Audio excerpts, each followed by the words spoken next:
What is up, guys? It is your man, I Do It Barber, and I'm back with another detailed full-length haircut tutorial. And in this one, I'm actually happy to bring this one to you. This was actually from the Run Barber haircut tutorial parody video. I had this footage on my memory card. I was about to delete this, and I figure I can give you guys a very detailed of this haircut because there was some stuff in that haircut parody video that you did not get to see. And I thought this would be helpful. So I'm using my Slimline Pro Elize to create this first guideline. And by the way, guys, any of the products you see here will be in the description below. But I must tell you, because I got to be honest, and you, of course, you're going to see this as you get in further into the haircut tutorial. I mess up in this haircut a few times, but the difference is I know how to fix it. So we're doing a low fade, as you can see. I'm just creating his guideline with the Slimline Pro Elize. And you can create this guideline with whatever you want, whether it's trimmers, whether you put it in with your adjustables with the lever slightly open, just whatever you need to do to get the job done, just put it in that way. I just decided to do it like this because, of course, I had to fade like Run Barber. So a lot of this stuff that you see me do in this video, I typically do not fade like this. I just had to do it because I had to fade like Run Barber. So it's kind of fun, actually. So now I'm just going to remove all of the bulk that I created with my Slimlines. And like I said, you can do this with whatever you like, whether you use your trimmer, whether you have a wall balding clipper, whether you have a 5-0 or outliner blade. Just come straight in with the razor, like whatever you want to do, just create your bald line. There's no right or wrong way or what tool that you use to create your bald line with. I don't recommend, I'm going to be honest, guys, I don't recommend that you bald out with your trimmers because it's a lot of wear and tear on your trimmers. And then, of course, if you have trimmers that hit really well, you want to preserve them as much as you can. And balding out with them is not going to help you preserve that blade. But seeing how this area is very small, I had no problem balding out with this, and I didn't have to go back and grab another tool. I figured I could just do it all with this because that player Slimlines, that's not a heavy duty pair that I use. I use it on kids and a lot of things like this. So now I have the Bronze Series 7 shaver, and I'm going right underneath where I left off with the Slimlines. I'm not going all the way up into that guideline. I'm going right underneath where I left off with the trimmer because I don't want to create another line. I just want to remove the hair underneath there. And I'm not sure if you can really tell, but I think in this one, I think I'm going to come back with the Slimline Pro Elize just to buff out any residual line that may have been left over, which if you guys have been paying attention to the channel lately, I'm actually using a very different fade technique these days.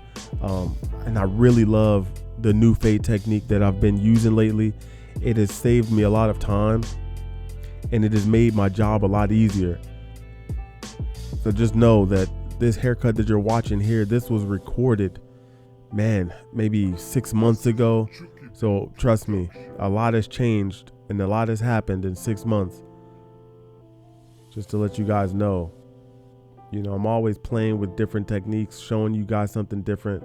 And just as I suspected, I came back and buffed that line out with the Slimline Pro Elize. But like I said, my new fading technique, this step is eliminated. And actually a few steps are slightly eliminated. Actually, yeah, there's a few steps that are eliminated in my new fade technique, which actually makes it a lot quicker and easier. So now with this one, I got the wall half, no, not the wall half, I'm sorry. The one guard, the wall one guard with the lever open. And I'm sort of creating a guideline, but I'm also removing bulk at the same time because as you saw, his hair is pretty long, especially to just go in there and start fading straight away. And this is one thing you don't want to do is you don't want to start fading into bulks of hair because what happens is you can't really see what you're fading. Yeah, you can see, but you can't see up to the top. So imagine if I just went in with the lever open, creating a 1-inch guideline. I can't really see what I'm doing there. It's not that clear of a canvas, and it's very easy to make mistakes because underneath the hair that might be hanging over, you can miss some stuff. So this is one thing that you need to do when you're dealing with bulks of hair. Remove the bulk first, then go to work. So as I just removed all that bulk, now I can get busy and go to work. So as you see, I've got the lever open on the MBs, and I'm just going to go underneath there, creating a 1-inch guideline.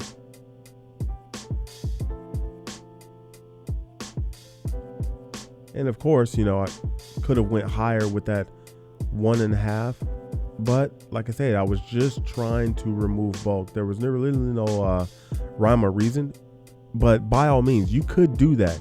You can go up with your 1.5, 2 inches, and because essentially it's like you're putting in your guidelines in reverse. I've done that before.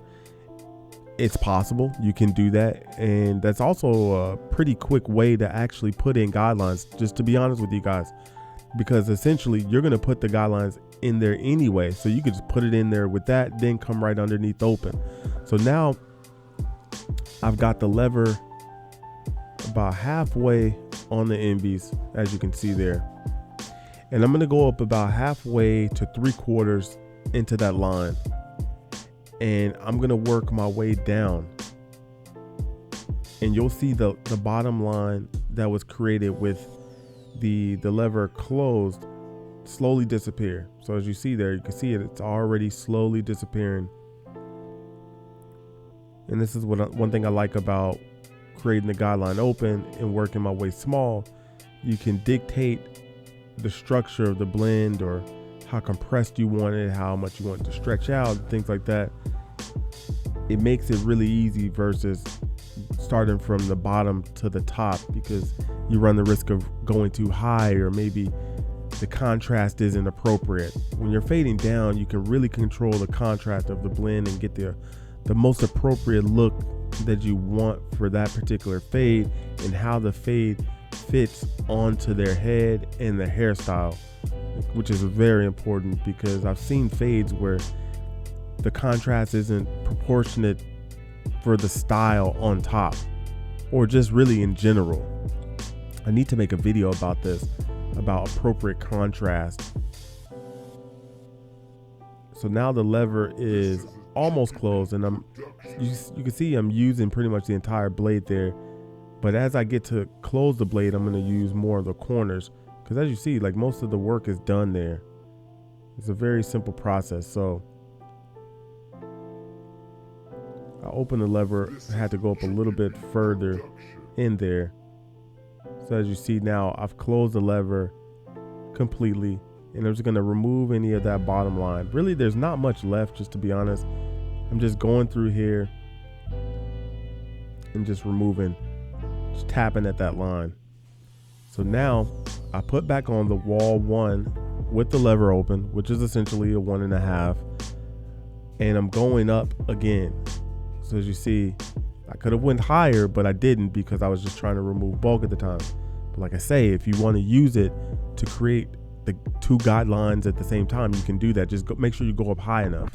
And you see, I'm using the C motion at the top, because I don't want to create a harsh guideline at the top, because of course I'm going to come back with the 1.5, the wall 1.5, and then I think we're going to do in this one, it's been so long, I think we're going to do scissor over comb in this one. So one thing, when you're creating guidelines, I want you guys to know that make sure they're clean, and make sure you cut all of the hair.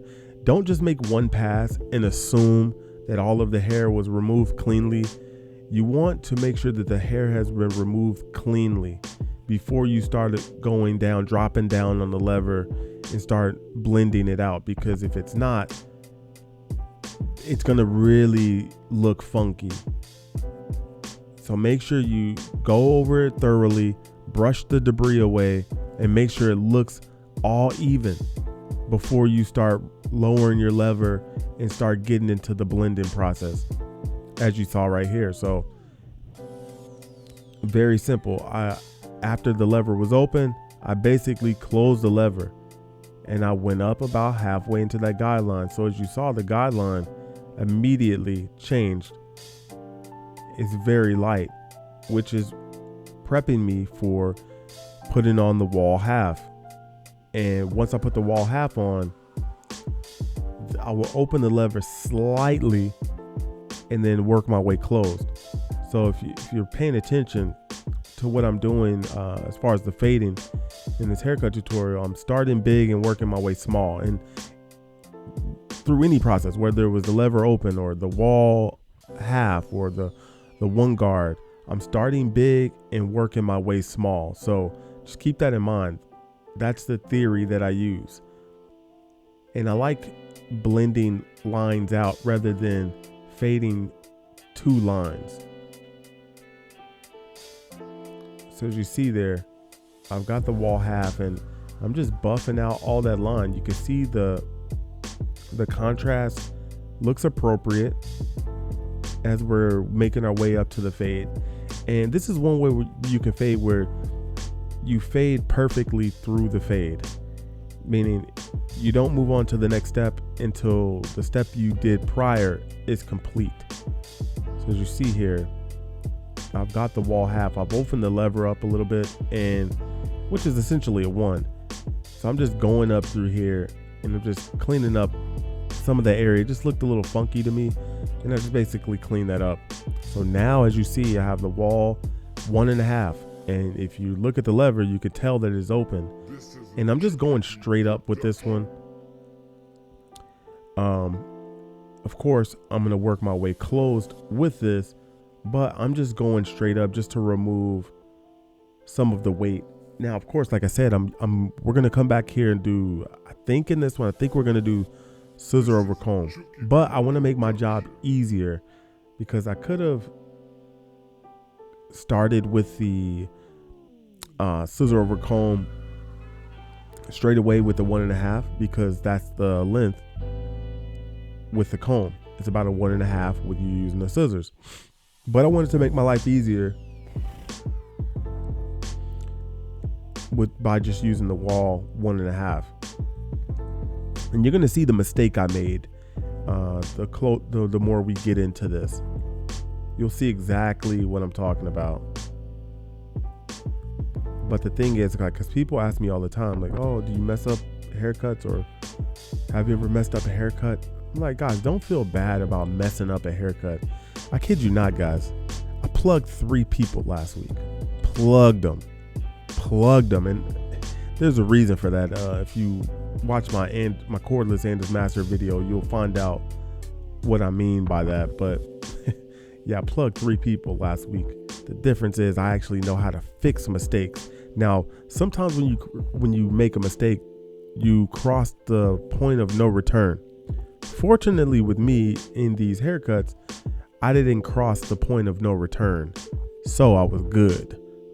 But, for you guys, just be careful. Don't feel bad about messing something up. As a barber, you should know how to fix things. Just like if someone comes in with a bad haircut, some things you can fix if the point of no return hasn't been crossed. So as you see, I've got the wall 1 with the lever open, and I'm going right underneath the 1.5 where I use the wall 1.5 guard. I'm working my way down. I'm just basically, I created that other guideline, and I'm going right underneath the next one. But pay attention to the front portion there, where his hooks are, where the hair goes down. You see, I didn't really touch that area, right? This is the mistake I made, because you'll see it as I do this scissor over comb. You'll see the area in the middle and towards the back where the blend, it looks appropriate and it looks perfect. You see, I'm saturating his hair, and you can see it when you saturate people's hair, it brings out the weight in the hair and the darkness, and it really exposes how dark something is. So as I do this scissor over comb, watch this. So you'll see, I'll make a pass here, I'll make a pass here. And as I go to this section, watch, you'll see as I blend out this section, part of the blend will expose itself. You'll see it here in a second. So as you see there, you see that line in the front? That's because I didn't take the 1.5 over there. If you guys are paying attention, I didn't take it over there. So it exposes itself. like I say, when you're working in a system where you got to work perfectly through it, where you need to blend out everything first before you move on, if there's something that you don't do before you move on, it's going to expose itself in the next step. Now look, it's easy to fix. It's very easy to fix. But just know that that's going to happen. So you see that line there? Right here, I'm going to try and blend it out with scissor over comb. Now to a certain point, I can get out a lot of this. But that lower line, that is about a 1 that I need. The scissors won't be able to get that. Now I could go to the fine tooth side and try and blend that out. I'm not sure if I did or not. But either way, I had to go back. I remember specifically, I had to go back to my clippers and get this out.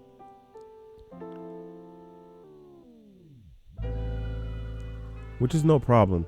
But this is one of those things you didn't see in the Rum Barber haircut tutorial parody.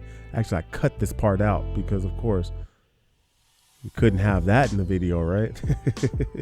But this is the beautiful part of these detailed videos. You actually get to see everything. All the little mistakes I make, all the little detail work that you don't get to see in a regular haircut tutorial. You get to see this in the detailed full-length versions.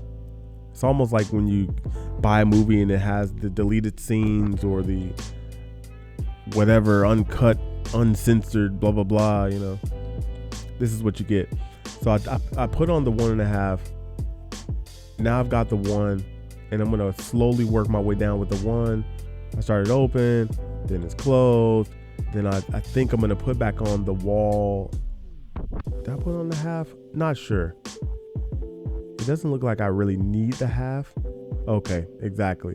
So I'm putting on scissor over comb. So now I'm just going to refine this area and really get this area ready. And I like using scissor over comb in certain scenarios because it creates a softer line than using clipper over comb. Clipper over comb can be very harsh as far as the look. You can sort of sometimes tell when something was done with scissor over comb because it's very harsh. The look of it is very blunt looking, but scissor over comb is very soft. I like the way it grows out as well. But it's funny. Oh, okay. I did put back on the wall 1/2. So I'm just buffing any of this out. And by the way, the lever's open. I can tell by the height that I am in the fade.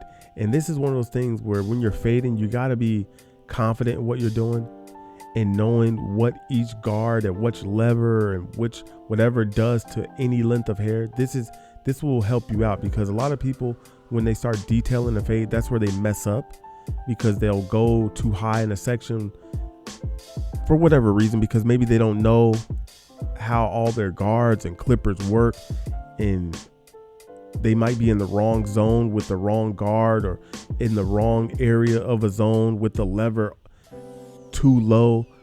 This happens a lot. But when you have the knowledge and you remember the zones and you know just how your stuff works, you'll know what to put on at what specific area. So we're on to the other side, as you probably saw. Same thing. 1-inch guideline, levers halfway closed, and we're going up 1/2 to 3/4 of the way up into the line. Just pay attention. You remember, like I said, on the other side, the bottom line was slowly lighten, and we'll just get ready to start removing this line.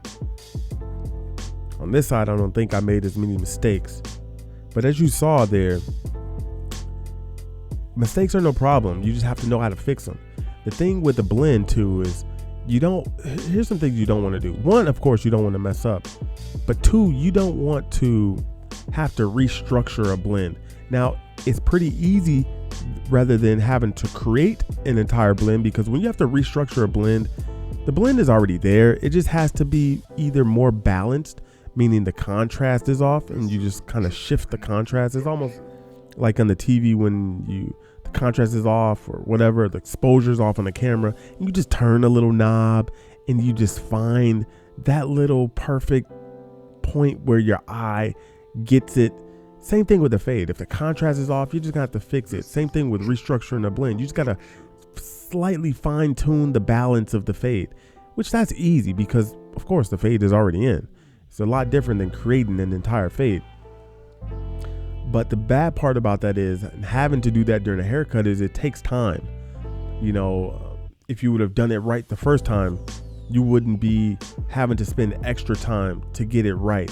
So that's just one thing you need to remember when you're fading. Like, try not to make too many mistakes. It's okay to make mistakes, it's no problem, but just try not to make these mistakes consistently, because one, it could put you behind. That's if you're running on a schedule. Two, is going to make you slower, which means you can miss out on money, which that's never good because time is money in this industry. So as you saw, I created this with a wall, one open, 1 inch guideline. Now the lever's closed if you're paying attention. These are all the same steps I did on the other side, guys. All the same steps. And I'm working my way down. Now here's the thing with guidelines. You'll see some barbers say, oh, I'm putting in a 1 inch guideline. And then you might look and like, that's not 1 inch. That might be a 1/2 inch, or that might be 1.5 inches. It's relative, guys. Now, here's the thing with guidelines, right? Because with the guidelines, you want to have the appropriate contrast to a fade. So if someone's hair is very dark, like this particular gentleman here, and he has very pale skin, you want to stretch the blend out because it's going to look very compressed and it's going to grow out and not look that good. Compressed blends look good up close and for the first couple days. Go about 2 weeks into the haircut, it's going to look ugly because there's going to be a lot of bulk through wherever the fade is and it's not going to look good. So make sure you stretch out the blend enough to where it looks good from 20 feet away, to where it doesn't look like a chili bowl. And that's the key to having a good fade. But also with the guidelines, you want to make sure that you put them in however you like. So if you want to do a compressed blend, just put in smaller guidelines. It's that simple. Make sure your guidelines are all the same. So if you put in a 3/4 inch guideline one level, then you put in a 1 inch guideline on the next level, the balance of the fade may be off. Make sure there's 3/4 inch guideline here at the bottom, 3/4 inch guideline in the middle, 3/4 inch guideline at the top, or 1/1/1, or a 1/2 inch, 1/2 inch, 1/2 inch. Make sure it's all the same. But if you're doing compressed blends, make sure that you're putting in smaller guidelines. And of course, you can fade those out. I'm going to do some videos on this where I shorten up the guidelines, but then also fade them out, and then the fade still looks good. So as you see, I'm using the wall 1.5. Lever is closed.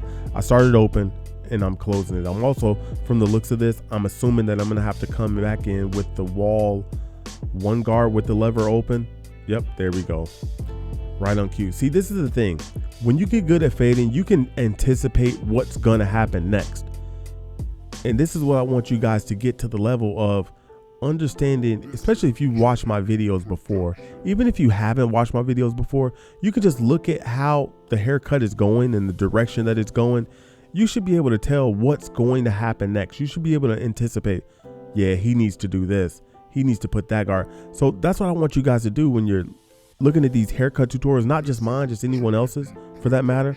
Look at what they're doing and then just anticipate what needs to happen next.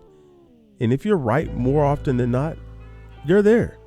You're there. I mean, look, you are there, because that's like half the battle, is knowing what to do and why to do it. That's where a lot of people get lost.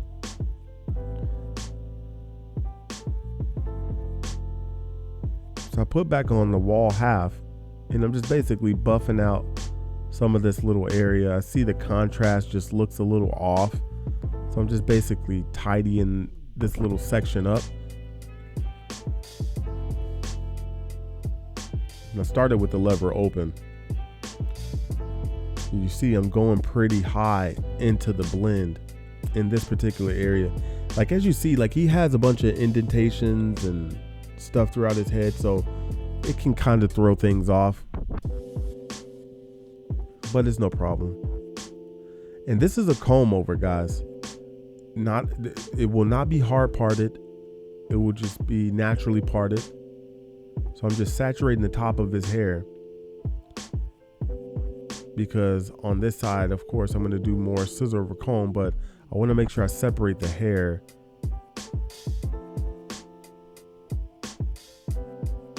Definitely want to make sure I separate the hair. I don't want to just start just randomly cutting hair. You know what I mean? That you're just asking yourself for trouble when you do that. Just like I say about fading into bulks of hair, you're asking for trouble. You want to make this as easy as possible. You want to streamline this process. So as you see, scissor over comb. And as you see, like what I'm doing is I'm putting the scissor into the short hairs and I'm coming up to the long hairs, and all of the hair that hangs over that short hair is gone. So as you see there, boom, I bring the comb up through the short hair, and I'm using it as a guide as I go up. And as I see long hair that overlap the short hair, I remove that hair in whichever shape that I'm trying to create. So you can create the shape where you go straight up, where the comb elevates out, like just whatever the shape you're trying to create, that's what you need to do. So I'm just using the scissors to refine the look. So I'm just kind of see some things there. It looks a little dark. Just want to make sure I have good contrast in the transition, because like I said, we're going to have it a little bit darker through the parietal ridge. I'm not going to take that all the way up. And of course, I want to make sure his shape is proper. So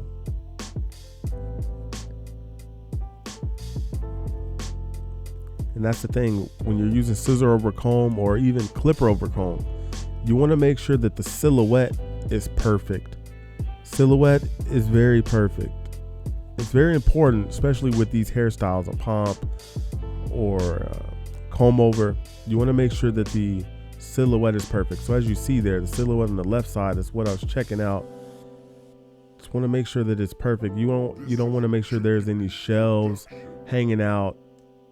And what a shelf is, where you can see a guideline or a line of hair that overlaps. It creates a shelf or a step, and you can see that clearly. And one way to create that, or to look at it, is just look at the silhouette, turn them towards maybe a flat white surface. You don't want to do it. It depends on your eye. I can definitely tell you this. It really depends on your eye. But the best way is to put a flat white background or something bright, especially if their hair is dark, and it'll show as you turn them. You'll see any shelves that were created, and all you do is just remove those shelves. Just bring your comb in, and if that hair overlaps, just take it right out and refine the shape. So I came back in with the wall 1.5. Can't remember if the lever is open or closed. From the area that I'm looking in, it looks like the lever is closed because I'm not going that high. And of course, I just created the shape with scissor over comb, so I didn't want to go too high. And I'm doing the same thing on the other side. Since I have the 1.5 on, I figure I better get all the use that I can out of it. Oh, that is another good tip too for you guys. To speed up your times, if you have one guard on, get the most out of that guard before you take it off, because you don't want to be taking stuff on, taking it off, taking it on, taking it off, taking it on, taking it off. You don't want to do this a lot throughout the haircut. You want to try to pick up something and use it only once, and only come back to it if you absolutely have to. I see people do that a lot, and I do this a lot with tapers. If I do a taper, let's say I take it down with a 2, I'll take a 1 open or a 1.5, and I'll run the 1.5 through the sides and the back. Put it down. I won't need it anymore. Then I'll use the next guard, do it on the sides and the back. Put it down. Don't need it anymore. Then I'll just come back with the lever open and I'm finished. This is a way to work efficiently through a haircut. So I saturated the top here. We're getting ready to cut the shape of his comb over and remove some of the length. So I'm going to start off with profile partings. And the profile parting is that little line that you see running down the center. You just want to find the center of his head and create that profile. So as you see there, separated the hair, and that is the profile. So what we're going to do is cut the profile to the desired shape. Now, a comb over is a triangle shape, just like a pompadour, just like a lot of men's hairstyles, longer in the front, shorter in the back. I'm just creating this profile to that shape. So now, as you see, from the crown to the fringe will be a triangle. And if you look at the person from the front, there's also another triangle that's created in the comb over, which from the longer side to the shorter side. So to the side it combs over, it's shorter, but we'll talk about that a little bit later. But as you see here, triangle shape created just like that. Very simple. See, as I pull the hair up, you see how it isn't uniform. It isn't 90 degrees all the way around. It's contoured to the shape of his head. So I'm over directing the hair back. So I started just projecting the hair up 90 degrees, but now I'm over directing the hair back, and you can see that center section. I'm using part of the profile to help me establish this guideline as this guideline travels back. So as you see there, I can see the guideline, and I'm just basically cutting it to the profile.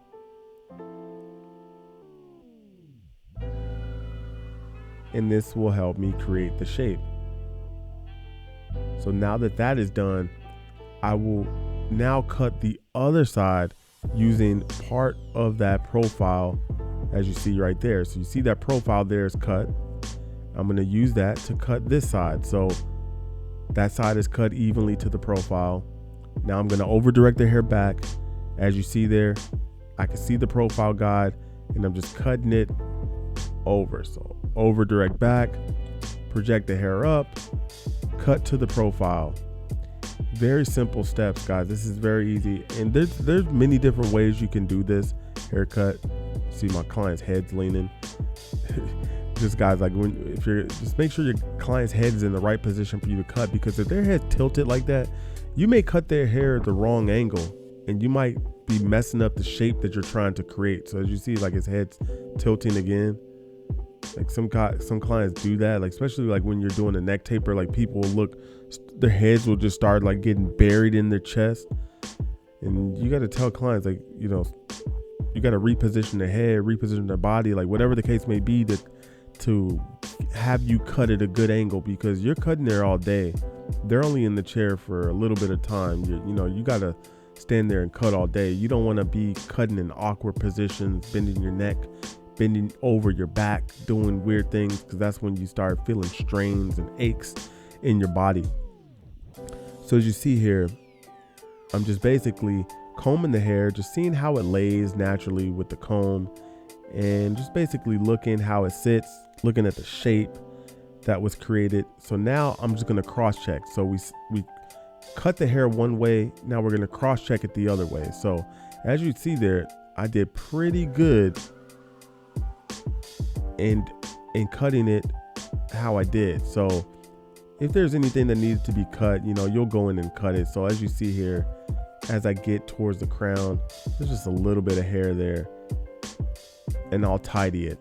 So now we're going to connect the hair on top to the hair on the side. So as you see, as I comb it, it's pretty dark there. Looks disconnected almost, but we got to fix this. So we're going to over direct that hair back and just cut all the long pieces. So see that hair there? We got to cut that hair. Now, of course, this is a comb over, so his hair has to sit there. So of course we got to cut it, because we don't want it to overlap and hang over. So as you see there, each time I pull that, you see that flop of hair that's hanging out, we've got to cut that out. Same thing right here. And it's perfect. I have a good background, which my smock is white. Like I was saying, if you want to find out how good a silhouette is, find a nice white background. Everything will pop, especially with darker hair. So as you see there, again, just removing all of that. this hair here in the back. I left more length in the back because his head is pretty flat in the back. So I wanted to try and create a shape where it doesn't make his head in the back seem as flat. I left a lot of length there in the back so you can give him the illusion that there's more shape there in the back. Because everyone's head shape is different. So, you have to kind of account for that and adjust to that. So now I've got the blending scissors on and I'm just going through the parietal ridge, just cleaning up any of that was left behind or whatever the shape that wasn't appropriate. I'm just using this to soften this area. And I'm going to go on and use the blending scissors through the top as well to help me soften his hairstyle, especially as his hair grows out and whenever he uses product. This will help him out a lot. It'll make things a lot easier. And these particular pair of blender scissors, they take about 30% off each chop. So I can come in here and be very liberal with how I use them because the consequences aren't as dire by using these because they only cut off 30%. Typically, a lot of them, they would cut off about 50%, which you have to be careful. Even though it's not cutting off a lot, you got to be careful. So as you see, I'm parting his hair here at the recession, and I'm just coming in with the blenders because that hair through there is a little dark. I don't want it to be as dark. You can see I'm gonna come through here and lighten a lot of this. I don't want it to be too dark through here. You see, I sectioned off that little triangle section there because that's all that hair in the fringe. I want to leave all that, but here at the recession, I want to make sure I get a lot of this hair through here. I want to lighten a lot of this because that hair is going to comb over as I style it that way. I don't want it to get in the way. And you see here, I'm going to use the blending scissors to lighten up any of this. So as you see, like I'm cutting a lot. Like I say, they don't take off a lot. It takes a lot of cuts, and you can do a full scissor cut using blending scissors, guys. Just to let you know, it's actually kind of nice because it also give you a texture look, but it also give you a soft look as far as you using other scissors and giving it such a blunt look. I wouldn't recommend using this particular pair that would only cut 30%, but a pair that cuts 50% would be perfect to cut someone's hair with. Just an idea for you guys. I've done it before. I've seen other people do it before, and the look actually looks pretty good. So I'm gonna come through here and soften a lot of this. So I'm projecting it up, and I'm going underneath my fingers, as you see there.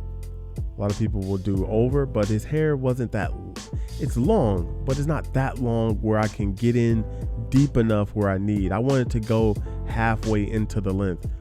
And I know I couldn't get halfway into the length by cutting over my fingers. So I just had to go under my finger. And I'm doing about 2 to 3 cuts per section that I pull up, just if you're curious. And I'm just combing his hair to see how it feels. I just want to see how light it feels. And right now it feels pretty light. It feels really feathery. I could tell by the way his hair is going through the comb. That's why you see me combing his hair so much, because I can feel how thick. See, as you saw there, I had to go back in the back there and use the blenders because I felt the comb tug through that hair. And this is what you want to do through the haircut. You want to feel. Now, typically you want to texture hair when it's dry because you can get a really good indication as to how thick a certain part of the hair is in relation to what you want to achieve out of their style. But I've cut his hair enough to know his hair by now. So as you saw there, I just want to do a little bit more in this section, especially on this side, because this side can sort of be ignored. So as you see, like I was saying with that triangle, if you look on the right side and then look at this left side, there's a triangle that will be created almost like Gumby. you guys remember the Gumby character, how his head or hair, whatever it is, bigger on one side, shorter on the other. That's the triangle that you're going to create from the front profile. On the right side will be higher, on the left side will be lower, obviously, because once his hair combs over, it has to flow. So now we're putting product in, and I'm using pomade, and I'm pretty liberal with it. I'm putting it in quite a bit. I want to get it all in to his hair. You don't get to see the edge up. I just realized that you don't get to see the edge up in this video because I didn't record it. So sorry.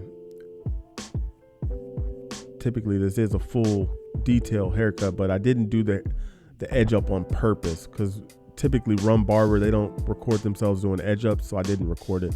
So as you see, the little hair in the front, it pomps up, and the hair on the sides or in the middle and the crown, right at the apex, diagonal forward, and then we're pumping that hair up in the front. You see it's pretty feathery. It's really light. It moves well, and I credit that to me using the blending scissors in the end. And you could use whatever product you like to do the pomp, whatever your client likes. For this particular look, you know, pomade looks amazing. It's just a classic look with the comb over. It's a pompadour, you know, or, well, whatever, you know, the shiny high hold look. It looks really good with this style. And I'm just combing it in. And as you see there, his hair moves really well. And like I say, I credit that to me using the blending scissors. So as you see, you can look at his profile and let me know what you guys think. If you guys found this helpful, let me know in the comments below. I will be doing more full length haircut tutorials for you guys and just sharing some of the knowledge and details of haircuts that you see me do here on YouTube. Because a lot of times you don't get to see or hear me talk in depth about a haircut during the like 10 to 15 minute video. So don't forget to subscribe, share this with anyone that you know might find this helpful, that may need help with this particular style or any other style. I appreciate it. I'll see you guys in the next one. It's been your man, I Do It, signing out. And I'll holla.